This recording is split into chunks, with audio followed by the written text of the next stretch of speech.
भारत के यशस्वी प्रधानमंत्री आदरणीय श्री नरेंद्र मोदी जी, मंचासीन सभी वरिष्ठ मंत्रीगण, यहाँ उपस्थित हमारे भारत सरकार के मंत्रीगण, संसदीय बोर्ड के सभी वरिष्ठ सदस्यगण और हमारे पत्रकार मित्रों, आज इस संकल्प पत्र के लॉन्चिंग के अवसर पर हम सब लोग यहाँ एकत्र आए हैं और इस कार्यक्रम में हम सबको आदरणीय प्रधानमंत्री जी का संबोधन सुनने को मिलेगा और संकल्प पत्र अगले 2024 से हम किस प्रकार से देश की सेवा प्रधानमंत्री मोदी जी के नेतृत्व में करेंगे, इसके बारे में हम सब लोगों को जानकारी मिलेगी। आज इस अवसर पर सबसे पहले तो मैं आदरणीय प्रधानमंत्री जी का आज के कार्यक्रम में आने के लिए हार्दिक अभिनंदन करता हूं और स्वागत करता हूं।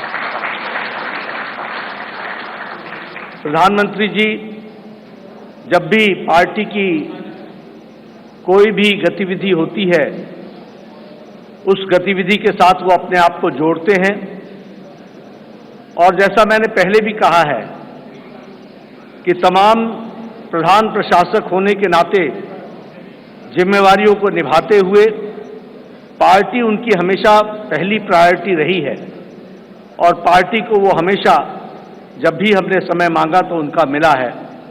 आज वो फिर इस चुनावी कार्यक्रम में और अन्य व्यस्तताओं के बीच में आप हम सब के बीच में हैं। आपका पुनः अभिनंदन और स्वागत है।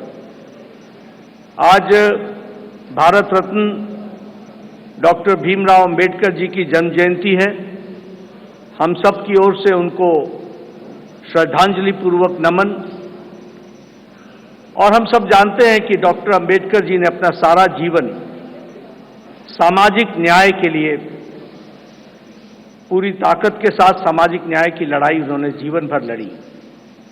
ऐसे डॉक्टर भीमराव अंबेडकर जी के रास्ते पर चलते हुए भारतीय जनसंघ से लेकर भारतीय जनता पार्टी हमेशा इस विचार को और सामाजिक न्याय की लड़ाई सत्ता में रहे तो भी और सत्ता में न रहे तो भी हमेशा इस सामाजिक न्याय की लड़ाई को हम सब लोगों ने लड़ा है। हम जानते हैं कि आज संकल्प पत्र को लोकार्पण होगा, लॉन्चिंग होगी,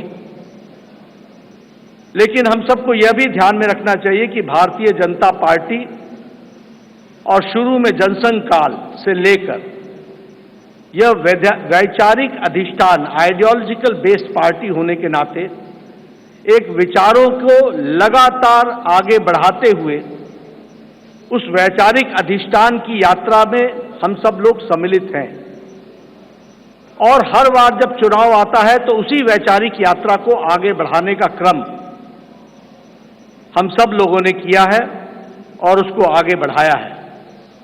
जिस बात को 1952 में श्यामा प्रसाद मुखर्जी जी ने कही, जिसे आगे पंडित दीनदयाल उपाध्याय जी ने आगे बढ़ाया, उस विचारधारा से हम कभी डिगे नहीं, हम उसको समर्पित रहे और उसको आगे बढ़ाने में हम सब लोगों ने भरसक प्रयास किया है। और हम कह सकते हैं कि मैनिफेस्टो या संकल्प पत्र यह उस विचारधारा, उस वैचारिक अधिष्ठान का अनफोल्डमेंट है। उसी को आगे किस तरीके से बढ़ाया जाए, उस यात्रा को आगे बढ़ाने का काम हम सब लोगों ने किया है।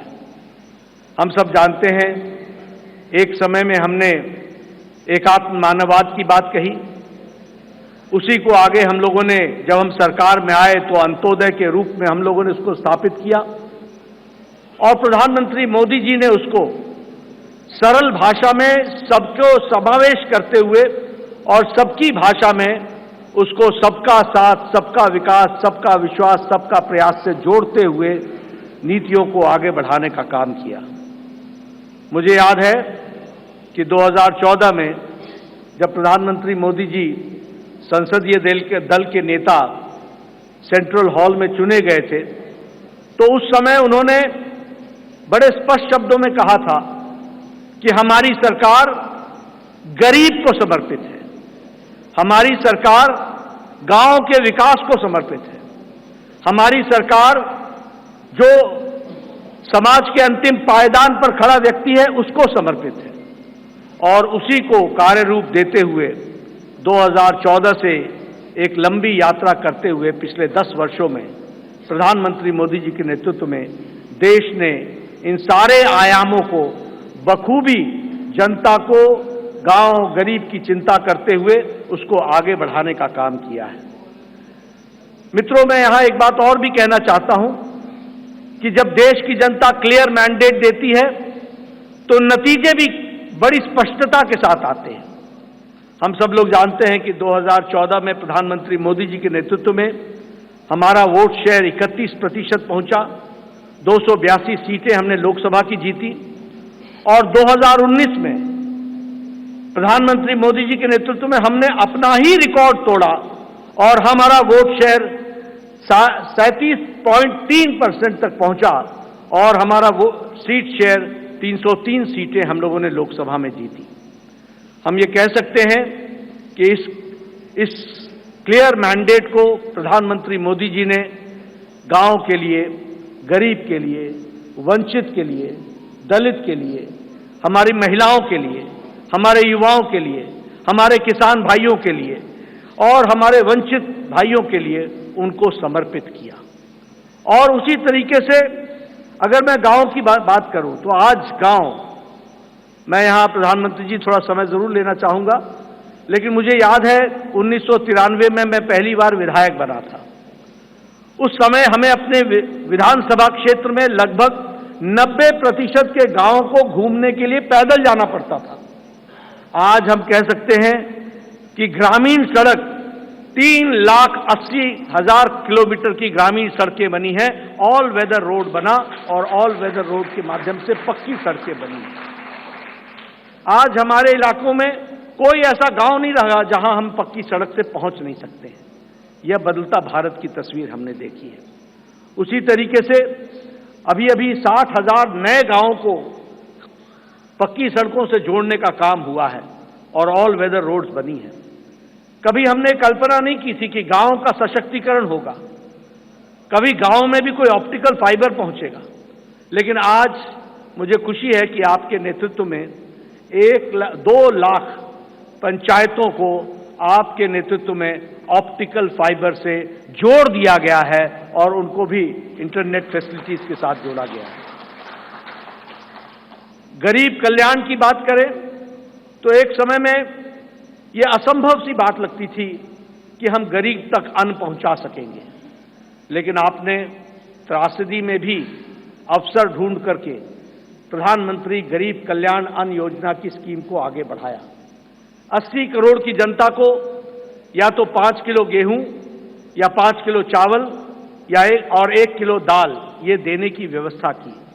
आज उसके कारण हम ये कह सकते हैं कि लगभग 25 करोड़ लोग, भारत की आबादी आज गरीबी की रेखा से ऊपर उठ करके अबव पॉवर्टी लाइन में आ गई, बिलो पॉवर्टी लाइन से निकल गई। ये भी हमारे ध्यान में।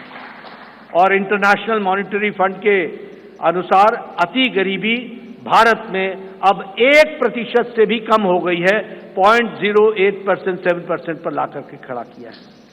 उसी तरीके से आवास योजना मैं यहां बार बार सुनाता हूं और मुझे वो बार बार इच्छा भी होती है बताने की, क्योंकि वो धरातल की सच्चाई थी। एक समय में हमारे यहां हमारा ब्लॉक डेवलपमेंट ऑफिसर आके बताता था कि एमएलए साहब आपके यहां एक पंचायत में 2 इंदिरा आवास योजना मिली है, 2, अब बताओ इसको किसको दें। और मेरे लिए प्रश्न उठता था कि ये किसको दें, क्योंकि एक अनार 100 बीमार मैं किसके दूंगा। मैं बीडीओ साहब को कहता था कि आप ही तय करो कौन से मापदंड पर आप दे सकते हो। लेकिन आज 4 करोड़ प्रधानमंत्री आवास योजना में पक्के घर बन गए और आगे भी इस कार्य को आगे जारी रखा गया है।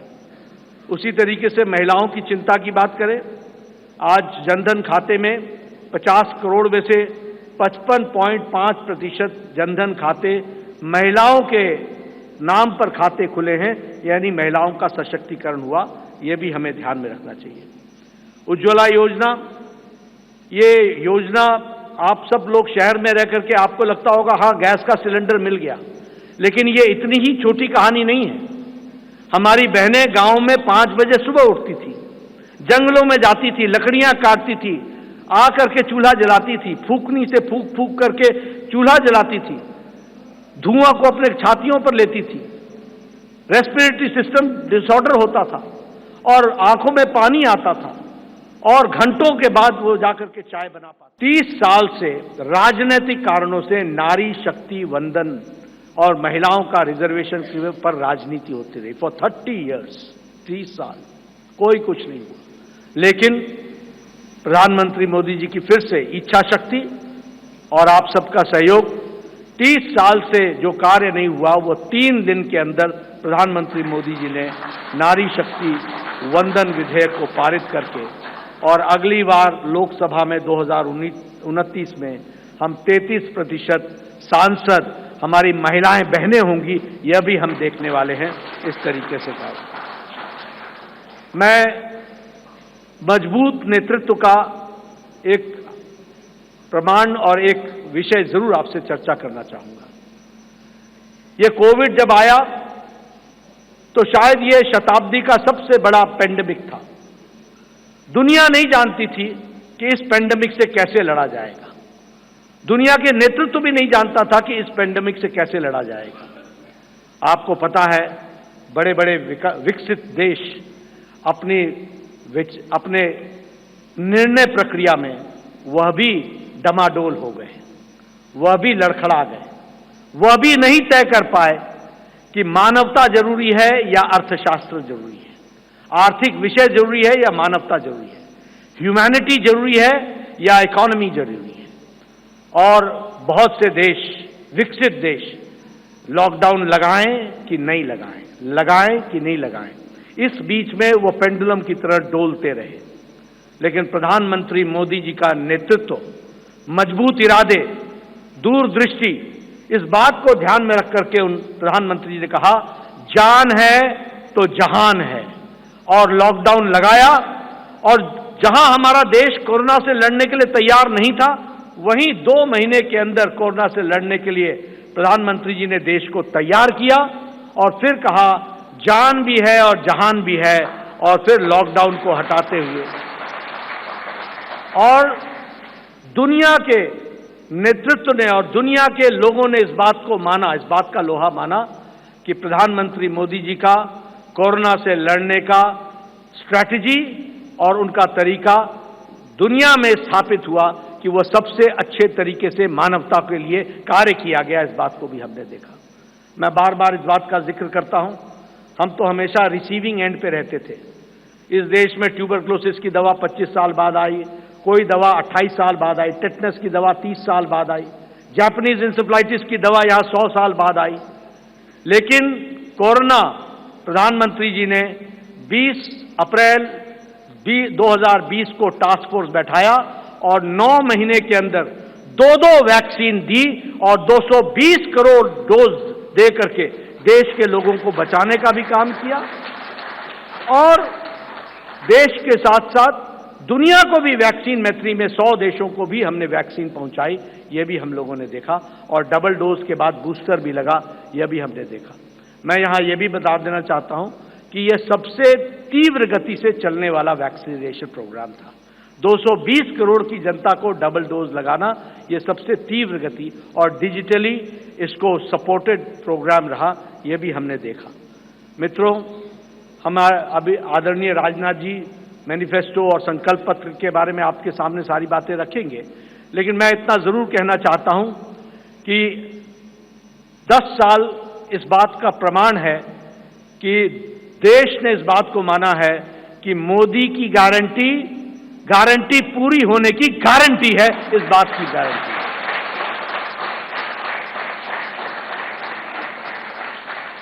और यहां मैं स्वास्थ्य से जरूर जुड़ा हुआ विषय जरूर कहूंगा।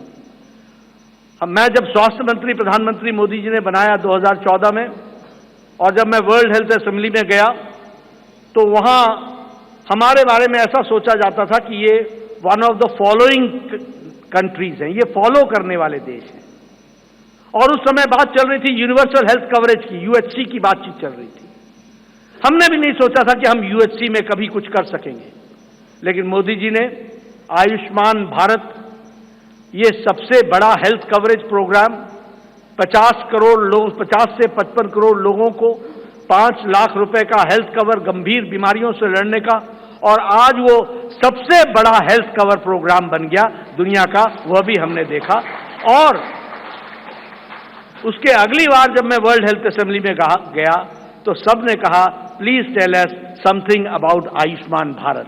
तो ये एक हमने दुनिया के चित्र पर भी देखा कि कैसे भारत को आगे बढ़ाया गया, बढ़ा है मोदी जी के नेतृत्व में। इसलिए मैं एक बात फिर कहूंगा कि आज जो संकल्प पत्र आदरणीय प्रधानमंत्री मोदी जी जिसके बारे में जिनका हमें संबोधन मिलेगा, वह एक लंबी छलांग भारत को, विकसित भारत को पूरा करने में अपना पूरा योगदान करेगा, यही मुझे पूरा विश्वास है। इन्हीं शब्दों के साथ मैं पुनः प्रधानमंत्री जी का और आप सबका धन्यवाद करता हूं कि आप सब लोग इस कार्यक्रम में शामिल हुए। धन्यवाद।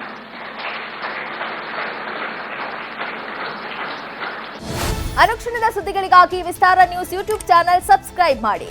ಹೊಸ ಸುದ್ದಿಗಳ ನೋಟಿಫಿಕೇಶನ್ಗಾಗಿ ಬೆಲ್ ಐಕಾನ್ ಕ್ಲಿಕ್ ಮಾಡಿ. ಲೇಟೆಸ್ಟ್ ಅಪ್ಡೇಟ್ಸ್ಗಾಗಿ www.vistaranews.com ವೆಬ್ಸೈಟ್ಗೆ ವಿಸಿಟ್ ಮಾಡಿ. ಅಂಗೈಯಲ್ಲೇ ಜಗತ್ತಿನ ಸುದ್ದಿ ತಿಳಿಯಲು ವಿಸ್ತಾರ ನ್ಯೂಸ್ ಕನ್ನಡ ಆಪ್ ಡೌನ್ಲೋಡ್ ಮಾಡಿ.